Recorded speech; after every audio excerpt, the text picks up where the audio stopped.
This channel does not promote any violent, harmful, or illegal activities. All content provided by this channel is meant for an educational purpose only. আর এই মুহূর্তে আরো একটা বড় খবরের দিকে নজর রাখতে হচ্ছে। অত্যন্ত বড় খবর।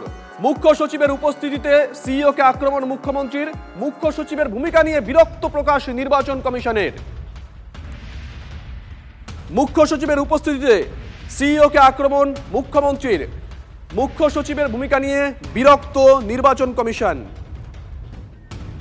ডিটেইল নেব, সূত্র কি বলছে শ্রাবন্তীর কাছ থেকে। শ্রাবন্তী, দেখো, সকাল থেকেই বিরোধী দলনেতা এই অভিযোগ করে আসছিলেন যে মুখ্যমন্ত্রী যখন এই মন্তব্য করছেন তখন তার পাশে মুখ্য সচিব কি করে থাকতে পারেন, তার কারণ এটা সম্পূর্ণরূপে রাজনৈতিক মন্তব্য। দুই হচ্ছে যে যেভাবে একজন সরকারি আধিকারিকের বিরুদ্ধে প্রমাণ ছাড়া এই মন্তব্য করা হচ্ছে, সেটা একজন মুখ্য সচিব কিভাবে সামনে থেকে দেখছেন, এই প্রশ্নই তোলা হয়। আজকের এখনো পর্যন্ত সূত্র মারফত আমরা যেটুকুনি জানতে পারছি যে সিইও দপ্তর থেকেও এই বিষয়ে অত্যন্ত বিরক্তি প্রকাশ করা হয়েছে। তাদের বক্তব্য যে লোকপাল যে আইন রয়েছে সেটা যে কোনো সরকারি আধিকারিকের জন্য প্রযোজ্য।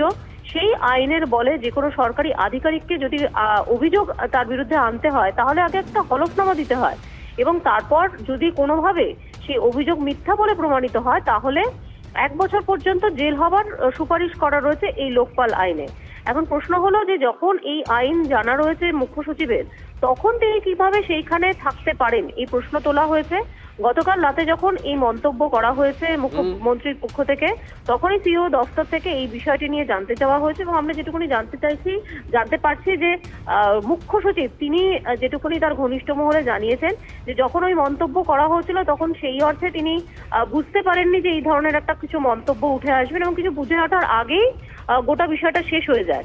যদিও বিষয়টি ভালোভাবে নেওয়া হয়নি, এবং আজকের শুভেন্দু অধিকারী যে যাবতীয় অভিযোগ পাঠিয়েছিল সিইও দপ্তরে এসে, সেই সমস্ত অভিযোগ আপাতত কেন্দ্রীয় কমিশনে পাঠিয়ে দেওয়া হয়েছে।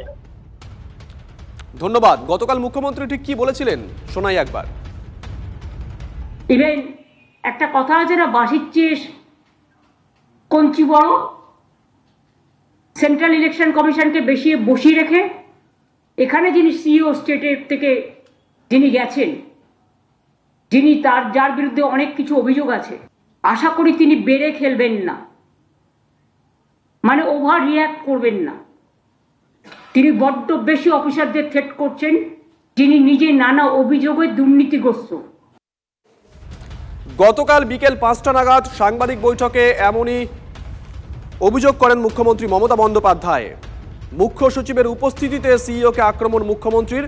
মুখ্য সচিবের ভূমিকা নিয়ে বিরক্ত প্রকাশ নির্বাচন কমিশনের। কিভাবে রাজ্যের সর্বোচ্চ প্রশাসনিক কর্তার সামনে এই ধরনের মন্তব্য?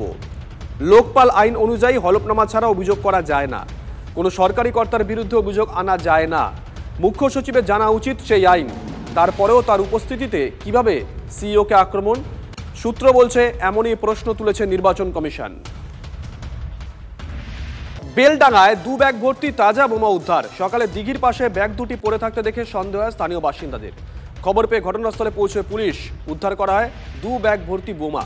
বিকেলে বম্ব স্কোয়াড সেগুলো নিষ্ক্রিয় করে।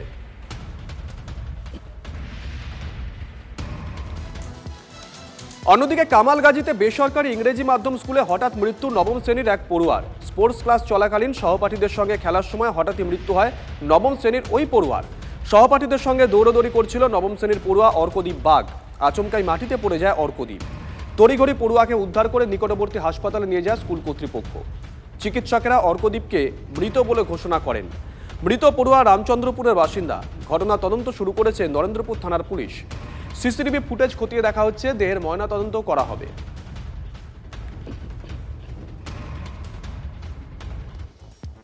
এবার শান্তিনিকেতনে উদ্বোধন হলো ভূতের রাজা দিল বরের আউটলেট। উদ্বোধনী অনুষ্ঠানে ছিলেন অভিনেতা আবির চট্টোপাধ্যায়, ছিলেন বন্ধন ব্যাংকের ফাউন্ডার চন্দ্রশেখর ঘোষ, এছাড়াও ছিলেন সংস্থার কর্ণধার রাজীব পাল ও মানব পাল। কবিগুরু রবীন্দ্রনাথ ঠাকুর ও সত্যজিৎ রায়কে শ্রদ্ধা জানিয়ে রবি সত্য কথা থিমে সাজানো হয়েছে আউটলেট। এটা হচ্ছে 16তম বিপণী। তো 16তম বিপণী মানে বোঝাই যাচ্ছে এটা তো এমনি এমনি হয়নি। মানুষের ভালোবাসা মানুষের মধ্যে কতটা জনপ্রিয় সেটাও তো প্রমাণ করছে। এবার শান্তিনিকেতন বোলপুর এই অঞ্চলে আমি অন্তত বিভিন্ন সময় এসেছি, কখনো কাজে এসেছি, কখনো বেড়াতে এসেছি। এই অঞ্চলটার একটা লম্বা ট্রেডিশন আছে যেখানে আমাদের থিমটা হচ্ছে রবি সত্য কথা, মানে রবীন্দ্রনাথ এবং সত্যজিৎ রায়কে নিয়ে আমরা এই থিমটা এখানে বানিয়েছি, যেখানে রবীন্দ্রনাথকেও পাওয়া যাবে, সত্যজিৎকেও পাওয়া যাবে, আর তার সাথে খাওয়া দাওয়া গুলো আমরা এরকম ভাবে বানিয়েছি যে রবি ঠাকুরের বা রবিবাড়ির ঠাকুর বাড়ির যে খাবার দাবার, সেই খাবার গুলো আমাদের এখানে থালি হিসাবে এখানে পাওয়া যাবে, সেটা কিন্তু অ্যাভেলেবেল। একটা আলাদাই মর্যাদা রাখে। আগামী দিনে আরো অনেকগুলো বিপণী এখানে আসছে।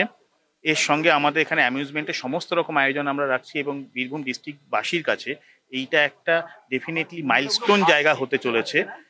এবং তার সঙ্গে সঙ্গে যেটা সব থেকে বেশি ইম্পর্টেন্ট, সেটা হচ্ছে যে কর্মসংস্থান।